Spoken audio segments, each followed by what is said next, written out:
Hello guys, and welcome to another video. Now, last night, GGG dropped an FAQ for the upcoming Path of Exile 3.26 expansion release, and in this FAQ we got confirmation that Mercenaries will be able to use not only Keystones from gear modifiers, but also anointed passive skills too. Now, I already went through a big list of gear pieces that you can make use of on your Mercenary for a variety of different builds, and there were so many options that the list ended up spanning 2 videos.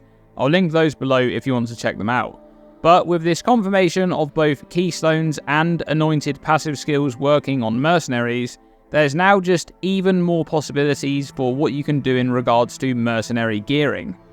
So in this video I'm going to be covering some more tech that you can utilise in 3.26. Now, before we get into some interesting anoints, let's discuss anointing gear for a moment. Normally, a character will have a single anoint on their amulet, but you can also make use of Blight unique items which can be anointed, allowing you to obtain more than one anoint on your merc. There's the Breath Stealer gloves which can be anointed, and these also create blighted spores when your merc kills a rare enemy. The chances are though that your damage is going to be getting the final kill credit on most kills. So you could pair these gloves with Cunning Strike to give your mercenary a better chance of securing those kills. Blighted spores are actually quite powerful, providing strong aura effects in an AoE around them, but they don't move, so their usefulness is a bit more limited to league mechanics such as Ritual or Ultimatum. However, something to keep in mind with all of these Blight uniques is that they can be anointed, and then they can be corrupted and bricked to rare without losing the anointed modifier. And that may mean that you're simply able to get some more useful modifiers on there by just doing that. But it also means that you can make use of a tainted mythic orb to attempt to upgrade the corrupted rare item into a unique, with the unique keeping the anointments. The unique that item upgrades into can only be a core drop unique, so it can't upgrade back into the Blight unique. And I expect that this is going to be one of the end game currency sinks this league, because Breath Stealer is on the Hydra scale glove base, and the only pair of unique gloves in the core drop pool that can result from a tainted mythic orb on this base is Gravebind. Yes, I discussed how useful these gloves can be on your mercenary with plenty of options to take advantage of kill credit, but don't expect to get these from a tainted mythic orb very easily, as I believe these are a tier 1 unique, so you could be spending the whole league using mythic orbs on these and never get it. Alright, there's also the Blight unique helmets, which fix an elemental resistance at 75 and apply reductions to the other 2 elemental resistances.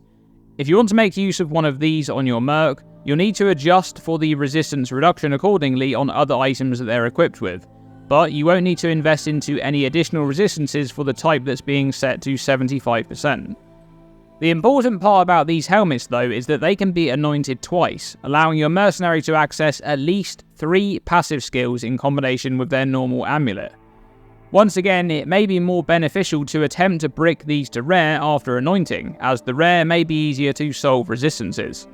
And as before, these helmets can be tainted mythic orbed after being bricked to rare, and the notable mention here for mercenaries is Flame Sight, Gale Sight and Thunder Sight, all of which come from a bricked crown of the Serenophile, which is the Intelligence Blight helmet. These helmets prevent the standard elemental ailments, but provide a chance to inflict alt ailments, which can be quite useful. And then there's the Spore Guard body armor that can be anointed. I already discussed the use of this one on your mercenary in a previous video for the fungal ground while stationary, which applies minus 10% to all resistances for enemies standing on it, and it also grants allies 25% chaos resistance. The Tainted Mythic Orb outcome for this base is Doryani's Prototype or the Ivory Tower. There's also the Stampede and Replica Stampede boots that can be anointed, and of course there's the Strangle Gasp Amulet that can have up to 4 anoints. And there's quite a few different outcomes for the Tainted Mythic Orb on that base, but none of them are particularly notable for usage on mercenaries, and getting one of those with 4 anoints is extremely expensive. Okay, so that's a bunch of gear slots and unique items that you can use to get more anoints on your mercenary, but what about passive skills? What should you actually anoint? Let's take a look at some of those. You can anoint Mark the Prey on a mercenary with a Mark skill, and we know that some mercenaries will have Mark skills, as we saw one of them with Alchemist's Mark in the trailer. Mark the Prey makes Mark's enemies take 10% increased damage from all sources. There's also Glacial Cage, which will make enemies take increased damage for each second they've been chilled by the mercenary, up to 10%. Perfect in combination with the mercenary that has a bunch of cold damage and skills that create chill ground or chilling areas. And staying on the topic of increasing the damage enemies take for a moment, there's also Runesmith to pair with a mercenary that may use brands. Now, if you find a mercenary with a good aura or two, you may want to anoint Influence, providing a boost to the effects of their auras so their bonuses are stronger on your character. And if curse on hit items work, then obtaining additional curses for your mercenary will be quite powerful. So Whispers of Doom can be anointed, but this one is quite costly at 3 golden oils. Here's a few cheaper ones though. For mercenaries using Warcry skills to provide buffs, you could anoint As the Thunder or Deep Breaths, or both, so that those buffs are stronger and they last longer, and the Warcry skills themselves have shorter cooldowns and affect a larger radius. But in some situations, you may want generic skill effect duration rather than Warcry duration specifically. For example, when the mercenary also has another skill effect or a buff that you can benefit from, in which case you can anoint Potency of Will or Exceptional Performance. Now, there may be a mercenary that creates Consecrated Ground, for example with Consecrated Path or Holy Flame Totem. In this case, you could anoint Devotion to boost its effect, providing more regen and reduced effect of curses while you're standing on it.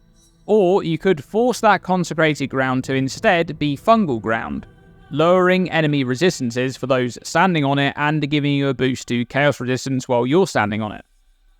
And if you're an Elemental build paired with an Elemental Mercenary, you could take advantage of Stormweaver and Snowforged to benefit further from the elemental ailments inflicted by your mercenary.